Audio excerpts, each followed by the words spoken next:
하나님의 말씀 보겠습니다. 욥기 31장 1절에서 23절 말씀까지입니다.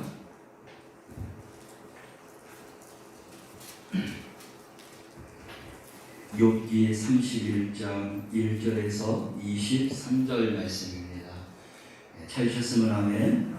말씀을 함께 공부합니다. 내가 내 눈과 약속하였나니 어찌 처녀에게 주목하랴. 그리하면 위에 계신 하나님께서 내리시는 분깃이 무엇이겠으며 높은 곳에 잡는 자께서 주시는 기업이 무엇이겠느냐. 불의한 자에게는 환난이 아니겠느냐. 행악자에게는 불행이 아니겠느냐. 그가 내게를 살피지 아니하시느니 내 걸음을 다 세지 아니하시느냐. 만일 내가 허위와 함께 동행하고 내 발이 소금수에 빨렸다면 하나님께서 나를 공평한 저울에 달아보시고 그가 나의 온전함을 아시기를 바라노라. 만일 내 걸음이 길에서 떠났거나 내 마음이 내 눈을 따랐거나 내 손에 더러운 것이 묻었다면 내가 심은 것을 타인에게 먹으며 나의 소출이 뿌리째 뽑히기를 바라노라. 만일 내 마음이 여인에게 유혹되어 이웃의 문을 엿보아 문에서 숨어 기다렸다면 내 아내가 타인의 맷돌을 돌리며 타인과 더불어 동침하기를 바랍니다.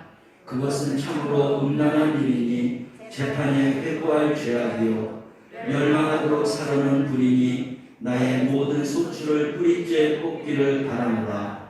만일 남종이나 여종이 나와 더불어 쟁론할 때에 내가 그의 권리를 저버렸다면 하나님이 일어나실 때에 내가 어떻게 하겠느냐. 하나님이 심판하실 때에 내가 무엇이라 대답하겠느냐. 나를 피 속에 만드시니가 그도 만들지 아니하셨느냐. 우리를 배 속에 지으시니가 한 분이 아니시냐. 내가 언제 가난한 자의 소원을 막았거나 과부의 눈으로 하여금 실망하게 하였던가. 나만 혼자 내 떡덩이를 먹고 고아에게 그 조각을 먹이지 아니하였던가. 실상은 내가 젊었을 때부터 고아 기르기를 그의 아비처럼 하였으며 내가 어렸을 때부터 과부를 인도하였노라. 만일 내가 사람이 의복이 없이 죽어가는 것이나 가난한 자가 덮을 것이 없는 것을 못 본 채 했다면 만일 나의 양털로 그의 목을 따뜻하게 입혀서 그의 허리가 나를 위하여 복을 빌게 하지 아니하였다면 만일 나를 도와주는 자가 성문에 있음을 보고 내가 주먹을 들어 함께 휘둘렀다면 내 팔이 어깨뼈에서 떨어지고 내 팔뼈가 그 자리에서 부스러지기를 바라노라. 나는 하나님의 재앙을 심히 두려워하고 그의 위험으로 말미암아 그런 일을 할 수 없느니라. 아멘. 오늘 나눔식 속으로 네 번째이죠. 욥기 31장 1절에서 23절 말씀이었는데 함께 은혜를 우리 제목을 함께 보도록 하겠습니다. 하나님을 경외하기 때문에.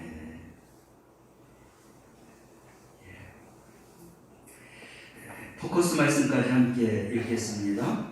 성도는 감찰하시고 심판하시는 하나님 앞에 설 것이기에 항상 경외함으로 살아가야 합니다. 욥기서를 통해서 몇 가지, 한 세 가지 정도를 제가 강조하는 것이 있는데 그 중에 하나가 욥은 하나님을 어떻게 알았냐면 창조주 하나님으로 알았어요. 우리 모두가 다 창조주 하나님으로 알고 있지만 그 믿음이 분명했습니다. 그래서 내가 빈손으로 왔다. 주신 이도 하나님이시고 나에게 걷어가 주신 분도 하나님이시고 그래서 나는 그 하나님 앞에 찬양할 것밖에는 없다라고 얘기하고 있습니다. 죽지 못해 살아가는 그 지경 속에 있으면서도 하나님을 찬양할 수밖에 없는 존재가 나다. 하나님은 창조주고 나는 피조물이다. 그 창조주 하나님 그리고 주관하시는 하나님 또 통치하시는 하나님 그리고 섭리하시는 하나님, 주권을 갖고 계시는 그런 하나님, 오늘은 감찰하시는 하나님이라고 하는 말을 이렇게 많이 쓰고 있습니다. 또 심판하시는 하나님, 그것만이 아니시죠? 우리에게 영원한 생명을 주시는 하나님, 우리가 그 영원한 생명의 하나님을 만나야 하나님을 믿고 하나님이 우리를 창조하신 그 목적대로 바르게 살고 그리고 바른 영원한 곳으로 갈 수 있는 축복자가 되는 것입니다. 그래서 욥은 이런 하나님을 알았기에 그런 어려운 고난 속에서도 끝까지 믿음을 지킬 수 있었던 것입니다.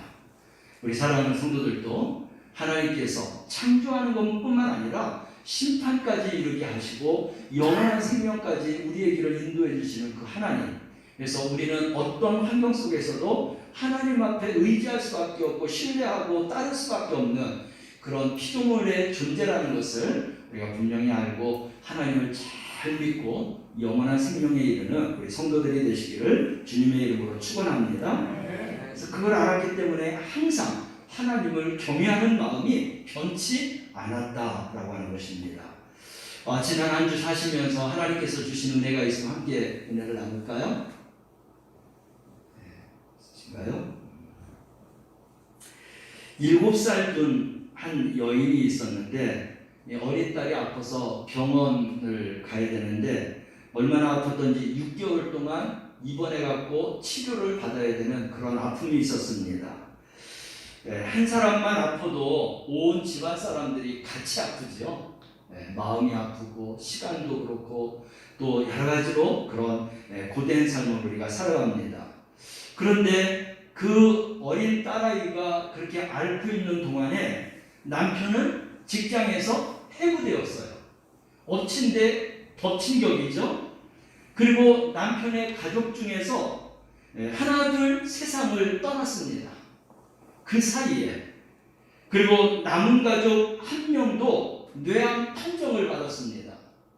그야말로 정말 하나님의 벌 중에 벌을 받은 그런 가정이라고 볼 수도 있겠습니다. 거기에다가 넷째 아이를 배고 있었는데 이 여인이 태반족이 박리라고 하는 그러한 병을 알아서 7주 가까이 입원 치료를 해야 됐습니다. 이렇게 엎친 데 덮친 격으로 고난과 이런 고통들이 찾아오게 되면 사람이 정신을 차릴 수가 없는 거죠. 그리고 자칫 잘못하면 낙심하고 절망하고 좌절하고 심지어는 포기하는 그런 선까지 이르게 될 수 있는 것입니다. 이해할 수 없는 그런 하나님의 그런 이제 일들이 계속 가정에서 일어나게 되었습니다. 그럼에도 자기가 품고 있는 이 아이를 그래도 건강하게 낳기 위해서 애를 썼지만 그 아이까지 사산되고 말았다라고 하고 있습니다. 거기에서 사람의 힘으로 내 힘으로 안 되는 것이 인생이구나라는 것을 아주 처절하게 느꼈어요. 그리고 낙심과 절망하지 않고 오히려 이제는 자기 인생을 하나님 앞에 맡기고 살아야 되겠다. 그래서 인생은 내가 이해할 수 있는 것이 아니고 이겨낼 수 있는 것도 아니고 내 마음대로 되는 것이 아니로구나. 하나님이 해주셔야 되는 거구나 라는 것을 깨닫게 되었다는 것입니다. 그리고 그는 이제 1분 1초도 하나님과 뗄래야 뗄 수 없는 그러한 믿음과 신앙으로 살아서 그 이후의 삶은 하나님께서 평안함을 주시는 대로 그래서 어려운 가운데에서도 잘 이겨나가면서 하나님의 그런 인도를 받고 평탄한 그런 삶을 살았다라고 하는 여인의 그런 간증이 있습니다. 여러분 우리 가운데에도 이런 어려움 당하는 사람들이 있을 거예요. 저 같은 경우도 한 해에 2번 둘이 낳고 또 한 해에 어머님이 먼저 돌아가시고 100일 있다 또 아버님이 돌아가시고 그런 것이 결혼하고 나서 얼마 되지 않아갖고 이런 일들이 엎친 데 겹친 격으로 막 그렇게 이루어졌습니다. 아주 힘들고 어려운 것이죠. 저도 어렵지만 시집은 집사람이 더 어려웠어요. 이제 저한테 이제 시집으로 왔는데 얼마 살지도 않고 집안에서 이런 풍파가 일어나니까 누구 말대로 사람 잘못 들어왔다라고 하는 이야기 듣는 것 같아갖고 굉장히 어려웠다라고 하는 것입니다. 인생은 내 마음대로 안 되는 것 같아요. 그렇지만 우리는 욥을 통하여서 많은 것을 배우게 되는데 하나님은 창조서부터 심판주까지 되시는 그 하나님이시다. 그분에게 맡기는 인생을 살아야 우리가 평탄하게 살 수 있다. 환난 가운데에서도 평안하게 살 수 있고 고통 가운데에서도 평안하게 살 수 있는 거예요. 하나님이 없으면 어렵고 힘든 것입니다. 우리를 언제나 감사하시고 우리의 삶을 통해서 우리를 심판하시는 그 하나님 앞에서 우리는 두렵고 떨린 마음을 가지고 살아가야 하겠습니다. 오늘 이제 욥이 친구들과 논쟁을 하다가 이제 친구들이 전부 욥에게 이제 이야기하고 모든 이야기를 다 마친 다음에 이제 욥이 그동안 들었던 이야기, 내가 알고 있는 그런 하나님에 대한 그런 이제 이야기들을 친구들 앞에 고백하며 논박한다고 해야 되겠죠. 변론이라기보다도 이제 친구들에게 들은 이야기에 대해서 그래서 논박하는 그런 이야기가 이 31장에서부터 이제 시작되는 것입니다. 배경 이야기를 읽으면서 우리가 그동안 29장에서 해왔던 그 말씀을 다시 한번 정리해 보도록 하겠습니다. 함께 읽어볼까요? 31장은 빌닷의 발언에 대한 응답으로 시작된 욥의 마무리 발언이다. 이 장을 끝으로 욥과 세 친구 엘리바스, 소발, 빌닷의 순환 논쟁이 종료됩니다. 욥의 발언 가운데 29장에서 31장은 크게 세 부분으로 나눕니다. 욥은 29장에서 하나님이 함께 하셔서 형통했던 자신의 과거를 이야기하고 30장에서 환난과 고통이 지속되는 현실의 비참함을 이야기합니다. 그리고 31장에서는 자신의 무죄를 맹세하며 결박을 주장합니다. 그는 부정의 고백이라는 고대 사법 관습을 사용해 친구들이 지적한 죄의 목록을 논박합니다. 이야기를 다 듣고 29장에서부터는 이제 욥이 친구들에게 대해서 논박을 하는데 먼저 무엇에 대해서 했냐면 하나님이 함께해서 내 지난 과거가 너무나 형통했다는 거예요. 너무나 잘 나갔다는 거예요. 존경을 받았다는 것입니다. 그래서 자기는 자기의 인생이 점점 더 잘 될 걸로 그렇게 생각을 했다는 겁니다. 근데 30장에 와서 보면 그렇게 될 걸로 알았는데 어느 날 갑자기 환난이 닥치고 고통이 이렇게 닥치면서 하루아침에 내가 비참한 인생이 되었다 라고 이야기를 합니다. 그러면서 이제 31장에서는 그동안 친구들이 내가 잘못했기 때문에 하나님이 벌 주는 거다. 나는 하나님 앞에서 죄진 게 없다. 그래서 하나님 앞에 기도했는데 하나님이 기도로 응답해 주셔야 되는데 응답해 주지 않음으로 인해서 내가 너무나 답답하다. 그래서 내가 너희들에게 하고 싶은 이야기도 못한다라는 거예요. 그렇지만 이야기를 다 듣고 이 31장에서부터는 자신이 살아왔던 이야기를 들으면서 내가 그동안 이렇게 살아왔는데 나는 하나님 앞에서 정말 죄 없이 살려고 그렇게 살아왔다 하는 그 이야기에 자기의 결백을 친구들에게 지금 주장하고 이야기하는 것입니다. 그런데 그 밑에 보면 부정의 고백이라고 하는 것을 말하면서 고대 사법 관습에 대해서 친구들에게 먼저 이야기를 하는 겁니다. 이것은 뭐냐면 고대의 그런 관습들 중에 죄의 목록이라고 하는 그런 이야기가 있어요.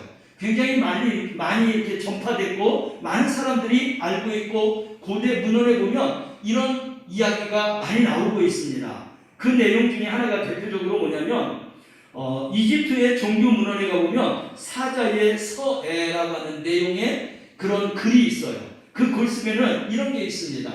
죽은 자가 지하 세계를 들어가면서 자신이 살아왔던 그 삶이 무죄라고 그렇게 고백을 하는데 그렇게 고백할 때 그들이 하는 얘기가 뭐냐면 저울에다가 내 심장을 껴서 무게를 달아봐라.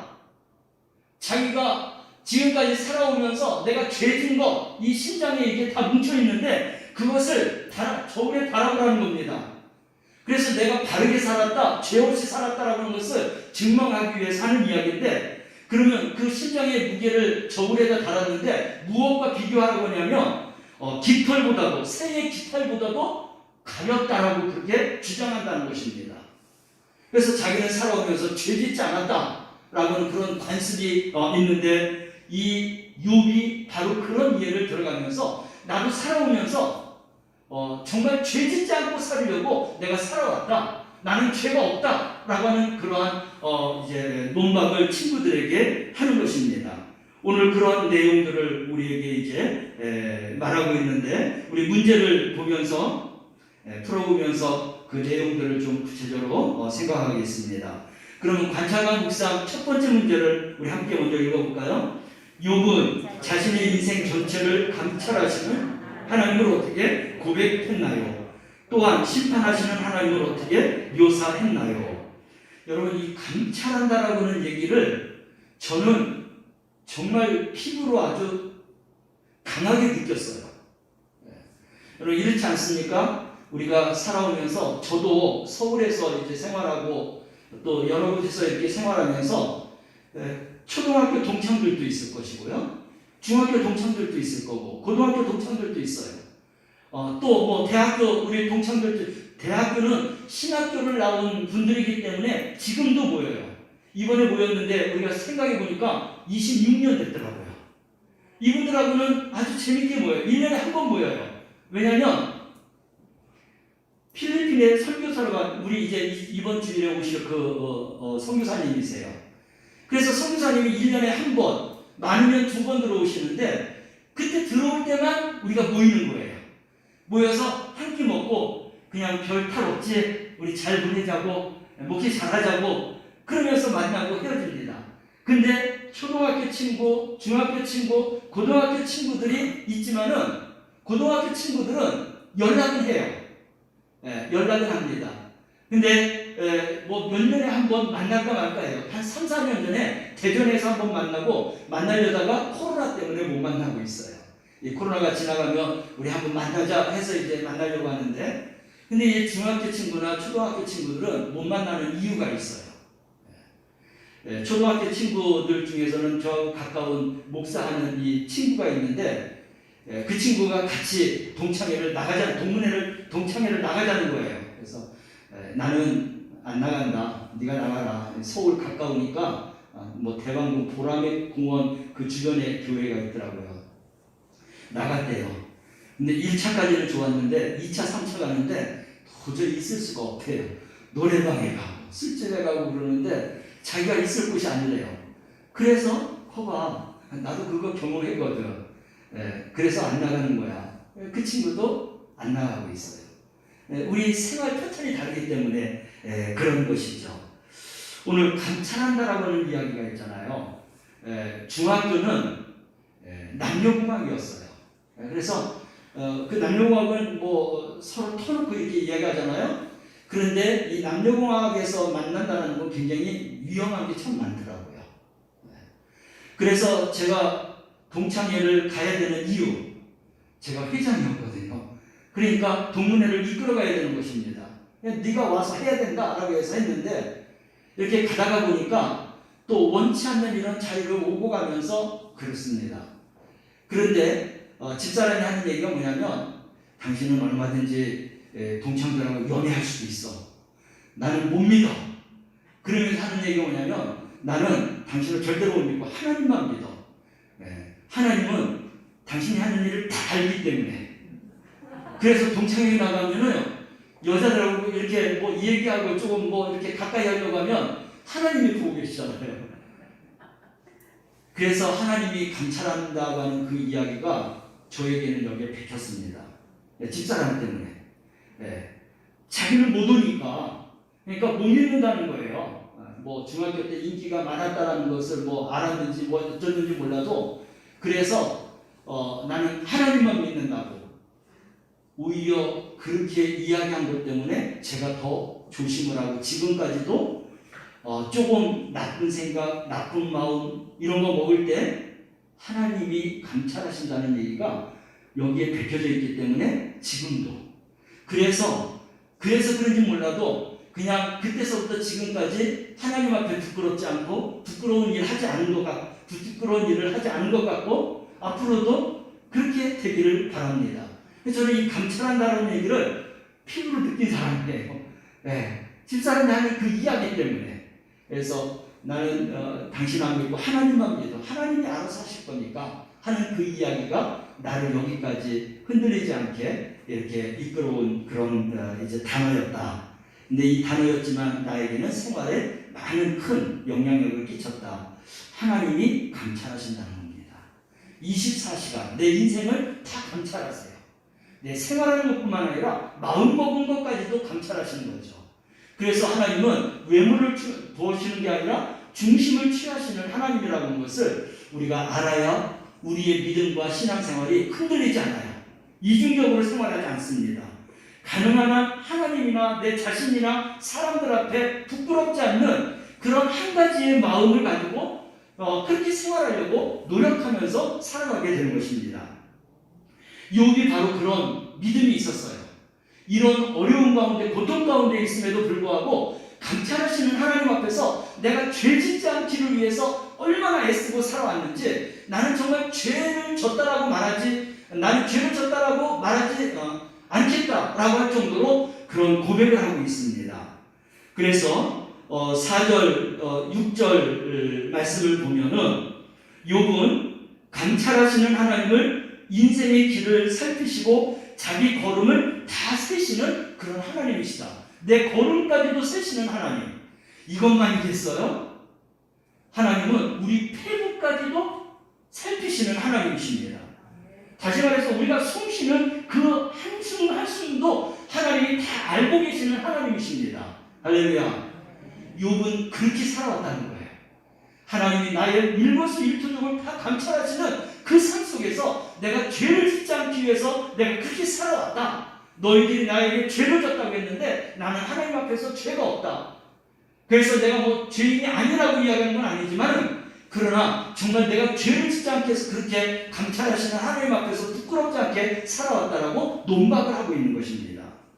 또 6절 말씀을 이거죠. 심판하시는 하나님, 인생을 공평한 저울로 바라보시는 하나님으로 묘사하고 있습니다. 그래서 정말 하나님 앞에 그 마음을, 믿음을 달아봤을 때 그 믿음이 부족하지 않았다라는 것입니다. 덜 나가지 않았다라는 것이에요. 그만큼 욥은 하나님 앞에서 바르게 살아왔다라고 자기의 무죄를 변호하는 것이다 라고 할 수 있겠습니다. 마지막 장에 가보면 42장에서 하나님이 욥이 이렇게 고백한 걸 인정했어요. 욥은 나에게 죄를 짓지 않았다. 그러면서 친구들을 책망했습니다. 너희들이 욥에게 가서 너희들이 잘못한 것에 대해서 용서를 빌어라. 그리고 그에게 물질로 대신해줘라. 그래서 그들이 주는 물질을 통하여서 그래서 욥이 각절의 축복을 받을 수 있었던 것입니다. 사랑하는 성도 여러분, 우리가 이 욥을 통해서 나를 지금도 감찰하시고 계시고 앞으로 내 삶을 심판하실 그 하나님 앞에서 욥처럼 내가 죄를 짓지 않기 위해서 정말 애쓰게 노력하면서 살아왔다라고 그렇게 자신있게 고백할 수 있는 그런 삶을 살아가는 우리 성도들이 되시기를 주님의 이름으로 축원합니다. 적용과 나눔을 보겠습니다. 1번이에요. 함께 읽어볼까요? 감찰자이자 심판자이신 하나님을 의식하며 살고 있나요? 하나님을 의식할 때 내가 하지 않을 일은 무엇인가요? 좀 전에도 제가 말씀을 드렸어요. 내가로 인하여서 한 게 아니라 집사람으로 인하여서 하나님이 나를 언제나 감찰하시고 계시다는 것 때문에 내가 하나님 앞에서나 내 자신 앞에서나 또 내 부인 앞에서나 사람들 앞에서 부끄럽지 않게 내가 지금 살아왔다라고 이야기하고 있습니다.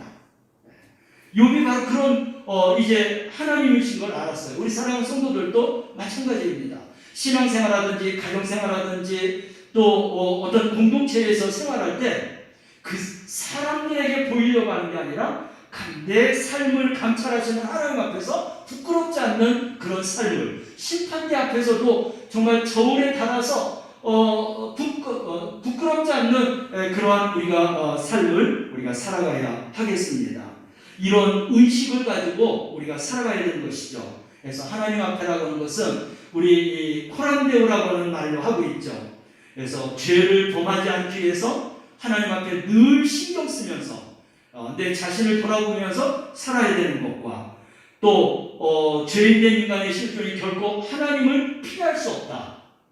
사람들의 눈은 피할 수 있고 또 내 마음으로는 슬쩍 넘길 수 있을지는 몰라도 하나님 앞에서는 넘길 수가 없고 하나님 앞에서는 피할 수 없기 때문에 하나님을 분명하게 의식하면서 우리는 살아가야 하겠습니다.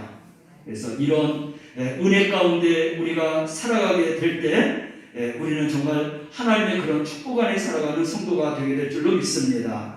관찰 과목상 두 번째 문제를 보겠습니다. 먼저 문제를 읽어봅니다. 욥은 가난한 자 고아 과부를 못 본 채 하지 않고 그들을 돌보 왔습니다. 그는 그 이유를 어떻게 설명하나요? 이 질문 앞에는 아직도 제가 부끄러운 게 너무나 많습니다. 그런데 욥은 자기가 하나님께서 축복해 주실 때 자기 축복으로만 끝난 것이 아니라 하나님이 주시는 그 축복을 마음껏 주고 나누고 베풀고 살았다는 것이에요. 그래서 자기 마음대로가 아니라 이 욥은 우리가 지금 성령의 감동을 따라서 또 하나님이 주시는 그런 영광을 따라서 그 순종하는 삶을 살아갈 때 우리는 성령의 사람이 될 수 있고 하나님의 기쁨이 되는 사람이 될 수 있어요. 하나님의 말씀을 순종하는 것도 중요하고 그리고 하나님께서 말씀을 통하여 기도를 통하여 또 우리가 신앙생활을 통하여 주시는 성령의 감화와 감동을 온전하게 순종하며 살아가는 이 삶이 참 중요한 것입니다. 그래야 하나님의 그런 역사와 능력을 우리는 수없이 체험하면서 살아갈 수 있어요. 욥이 가난한 자들과 고아와 과부들을 못 본 채 않았다라고 했는데 바리새인들처럼 서기관들처럼 사람들에게 보이기 위해서 나누고 베풀고 주는 삶이 아니라 하나님의 그런 말씀에 의해서 감화와 감동을 받고 내가 도와줘야 될 그러한 사람들에게 충분히 자기가 하나님 말씀 앞에 순종하면서 도와주고 나누어 주었다라고 하는 것입니다.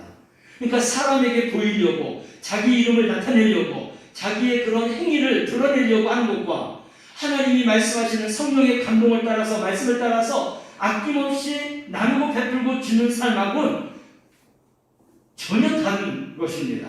비교할 수 없는 거예요. 근데 욥은 사람에게 아니라 하나님의 말씀을 온전하게 순종하면서 살았다는 것입니다. 그러기에 그렇게 일하면서도 하나님 앞에서 죄짓지 않았다는 것이죠. 사람에게 보이려고 나를 나타내려고 하는 그런 것이 아니라 하나님께서 말씀하신 대로 나누고 베풀라고 했기 때문에 가난한 자와 또 고아와 과부들을 위해서 어렵고 힘든 자들을 위해서 자기는 하나님이 주시는 그 축복의 삶을 살 때 그렇게 내가 살아왔다라고 말하고 있습니다. 우리 사랑하는 성도들도 하나님이 주신 것 많아서 하는 게 아니에요. 많이 주는 것도 있겠지만 하나님이 나에게 주신 것 중에서 내가 정말 그곳에서 전략해서 뛰고 그리고 나누고 베풀 수 있는 바로 그러한 것, 그게 더 큰 것일 수도 있습니다. 그래서 하나님의 말씀을 따라서 성령의 감화와 감동을 따라서 하나님의 말씀을 온전하게 순종하여서 나누고 베푸는 것도 하나님이 기뻐하시고 그리고 하나님의 언약 안에 축복 안에 우리가 살아갈 수 있는 그런 믿음의 삶을 살아가는 우리 성도들이 되어야 할 줄로 믿습니다. 적용과 나눈 두 번째 문제를 보도록 하겠습니다. 어려운 상황에 처한 이들을 돕고 있나요? 그들을 섬기는 동기는 무엇이며 하나님 앞에서 어떤 모습으로 섬기는지 나누어 보세요. 여러분 우리가 교회적으로 이제 우리가 열심히 도우려고 설교도 하고 광고도 하고 해서 합니다. 그런데 그거는 교회가 하는 것이고 하나님께서 내 개인적으로 이제 정말 나누고 베푸는 그런 일을 하나님이 원하시고 계세요. 우리 사랑하는 성도들이 내 개인적으로도 어려운 상황에 처한 사람들을 위해서 도울 수 있는 그런 삶을 살아가는 우리 성도들이 될 수 있기를 바랍니다. 그래서 내 이름도 좋겠지만 하나님의 이름으로 주의 이름으로 주님의 영광으로 우리가 이런 섬기는 동기 또 베푸는 그런 삶을 우리가 충분하게 살 수 있기를 바랍니다. 우리 적용과 나눔 이거는 우리가 답을 제가 정리한 답을 읽음으로 우리 이 문제에 대한 답을 생각해 보겠습니다. 한번 읽어볼까요? 욥기는 행위적으로 흠이 없고 완전한 자 욥을 다루는 책이 아닙니다. 오히려 그런 욥에게 고난의 상황을 들이밀고 그의 행위와 의로 설명할 수 없는 하나님의 인재와 인생의 의미를 깊이 있게 다룹니다. 1장에서 온전하고 정직하여 하나님을 경외하며 악에서 떠난 자로 평가되는 욥의 의로운 행위는 31장에서 구체적으로 드러납니다. 23절에 표현된 욥의 경외심은 자기에 대한 하나님의 명령에 어떻게 순종하고 실천해야 하는지를 보여줍니다. 하지 않으면 벌을 받을 것 같은 두려움, 자신의 행동을 드러내려는 교만, 행위를 자기 삶의 의로 삶으려는 착각을 제거하고 어려운 자들을 도와줍니다. 오직 창조주 하나님 앞에서는 경외심과 그에 대한 헌신과 사랑, 십자가, 은혜에 대한 감사와 감격의 마음을 가지고 섬깁니다. 우리는 사람에게가 아니라 하나님 말씀과 성령의 감동을 따라서 우리가 도와주고 또 베풀어주고 사랑해주고 그리고 하나님께로부터 받은 그 은혜가 얼마나 많습니까? 그런 은혜를 또한 나눠주는 그런 마음을 가지고 우리가 순종하고 살아간다면 우리의 그 섬김의 삶은 예수님이 우리를 섬겼던 것처럼 우리 또한 세상과 모든 사람들을 섬기면서 살아가게 될 것이고 그 섬김은 우리에게 하나님의 영광과 축복으로 다가오게 될 줄로 믿습니다. 우리가 개인적으로도 이제는 더 많은 사람들을 도와줄 수 있는 그러한 삶을 살아가시기를 주님의 이름으로 축원합니다. 말씀 다시 읽으면서 오늘 말씀을 정리합니다. 욥은 마지막 고백을 통해 마침내 창조주 하나님 앞에 홀로 섭니다. 그리고 자신을 변호할 최후의 수단인 맹세를 통해 무고함을 호소하고 탄원합니다.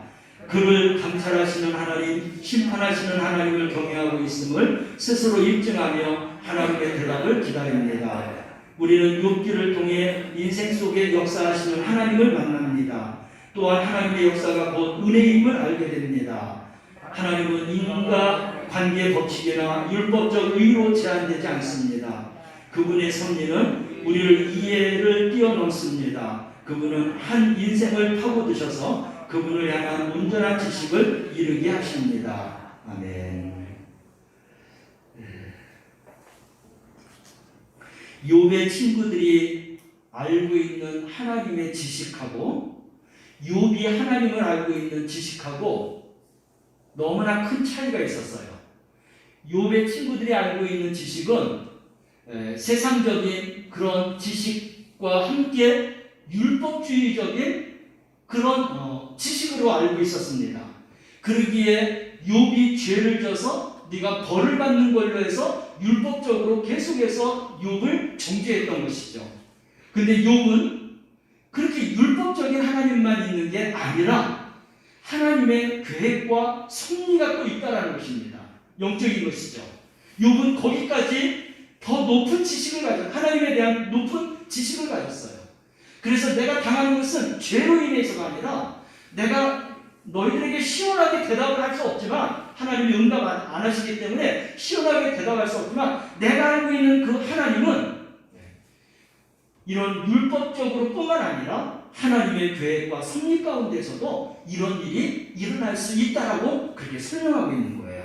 우리 사랑하는 성도들도 눈에 보이고 세상적인 성경에 기록되어 있는 이런 율법적으로만 세상을 판단하고 사람을 판단하지 말고 하나님의 또 다른 계획과 섭리와 성령으로 일하시는 그러한 하나님의 그런 세계를 알고 욥처럼 더 깊은 세계 속에서 이런 어려움이 온다 할지라도 잘 이대로 극복하고 우리가 연단받아서 승분 같은 믿음으로 거듭나고 그 후에 하나님이 주시는 각절의 축복의 주인공으로서 살아갈 수 있기를 주님의 이름으로 축원합니다.